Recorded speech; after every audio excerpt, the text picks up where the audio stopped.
I felt pain, a lot of pain. My friends told me it was nothing to worry about, but a mother knows.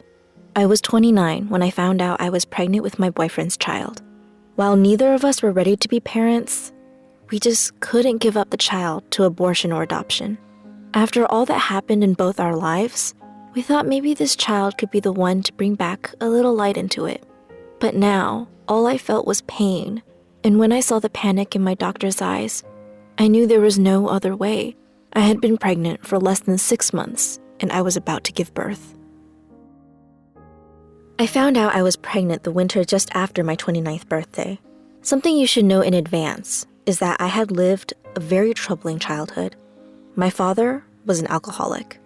My parents divorced when I was 5, leaving my little sister and I in my mother's custody. She loved us and did what she felt was best, but was a very social person, often leaving us with our grandmother to go partying. Eventually, she married a man who did the worst things to us for years and kicked me out when I eventually got social services involved. They both said I was a liar, that I was just trying to come between them. I was institutionalized, even incarcerated, all before the age of 17.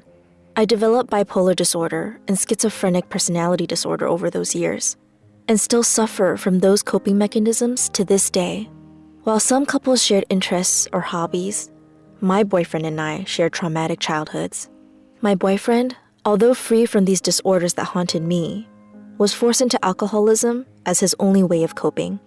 Neither of us were ready for a child, but we were given one anyway. So there I was, pregnant with an alcoholic man's child, making minimum wage at a dead-end job with less than a high school diploma under my belt. All I wanted was to be happy. I loved this man, despite his flaws, but I knew that he wouldn't have the reaction that I would want the father of my child to have, and he didn't. Now, I don't think he didn't want us to have the baby. He never once mentioned abortion or adoption, but he certainly was not happy or excited about it. He could barely take care of the two of us as it was, and now there was about to be a third. We were living at a friend's house who had many pets that she didn't take care of. He said that it would be best if we left. I agreed. He said that to save money, we should live in the woods. I was hesitant but spent much of my time living in the woods anyhow.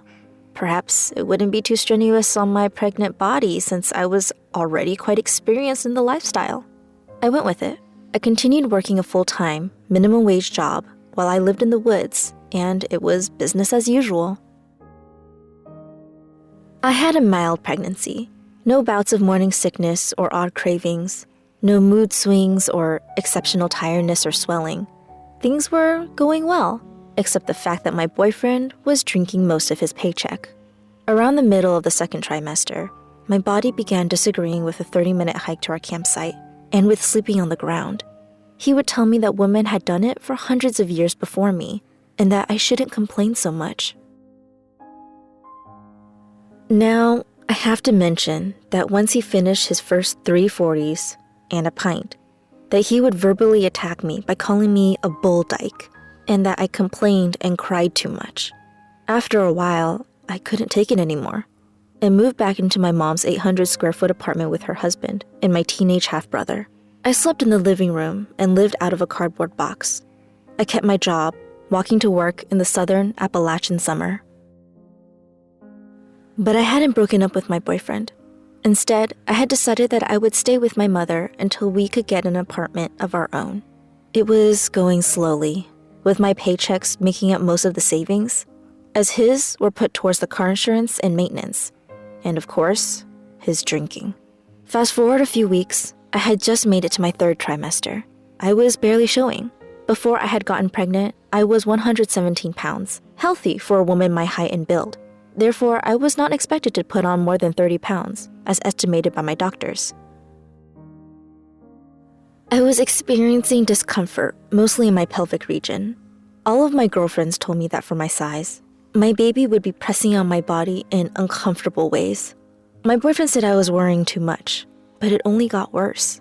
Finally, I called my doctor, and they said I was showing symptoms of preterm labor and needed to get to the hospital immediately. My boyfriend begrudgingly drove me there, and when we arrived, I was having what was obviously contractions.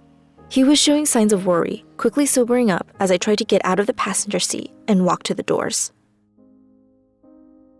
I nearly collapsed from a contraction 3 steps from the doors. Nurses came out with a wheelchair asking what my symptoms were. I realized then how concerned my boyfriend really was when I heard him yell angrily that I was obviously in labor. The ER nurses commented that I didn't look pregnant enough to be in labor and quickly took me to the maternity ward. The doctors there commenced assessing the situation, starting with my baby's position in my body via ultrasound. When they told me they couldn't locate her, I panicked.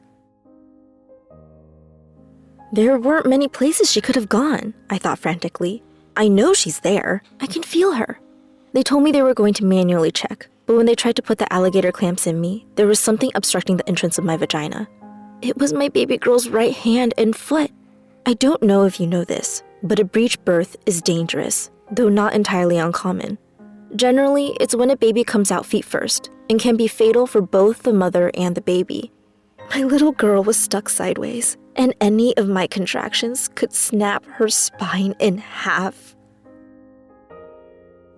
They told me there was no time for the steroidal shots that would open up her airways to help her start breathing.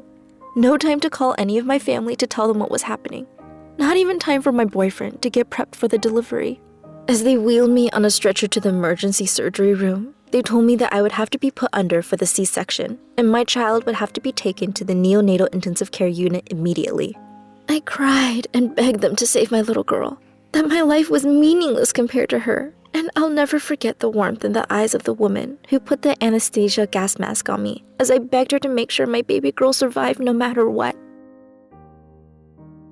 The next thing I knew, I woke up in recovery. My first thought was my child. My boyfriend who had seen me waking up came to my side to ask if I was okay. I dismissed the question, asking about her status. His answer was lost to me though, with me still reeling from the surgery anesthetic and in a daze from the opiates I was given for the pain. Then a nurse came in and said the words that would bring me to tears. She asked, "Do you want to see the baby?"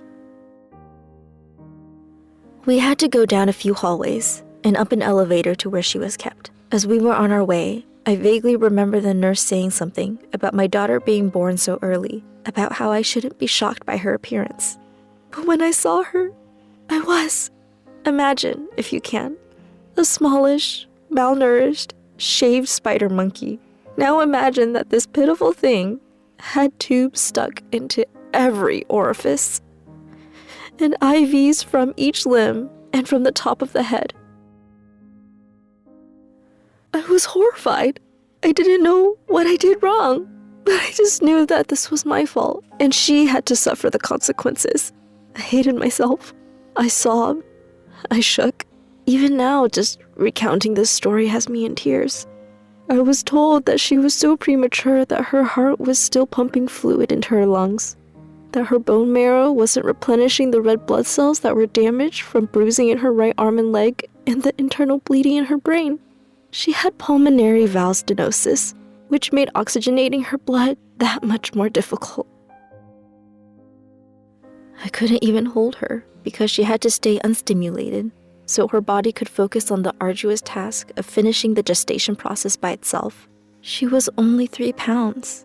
She looked so frail, and already I knew before they told me that it would be a miracle if she made it. But she did. After 6 long months of being in the hospital, she finally came home. I like to say that that is our happy ending, that her father quit drinking, and we became an emotionally healthy couple and had a happy family. The end. It's not. He continued drinking. I had to beg him to take me to the hospital to see her most of the time that she was still there. Sometimes even having to get rides from friends. It became so bad after she came home that I had a nervous breakdown and physically assaulted him. I left him to go stay with a friend and then a woman's homeless shelter, all the while caring for a premature baby on oxygen. I moved back in with him after he quit drinking, but as the case with most addicts, he relapsed.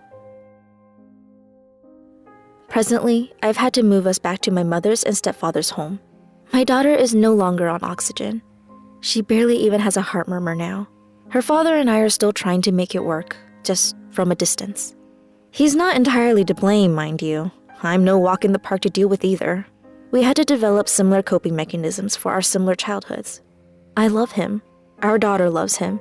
He needs help in a way I can't provide, and I can't expose our daughter to the same things we were exposed to as children. I guess what I'm hoping to convey to everyone with my story is that at the time, I didn't think it was going to be okay. And really, sometimes I still feel like it's never going to be okay.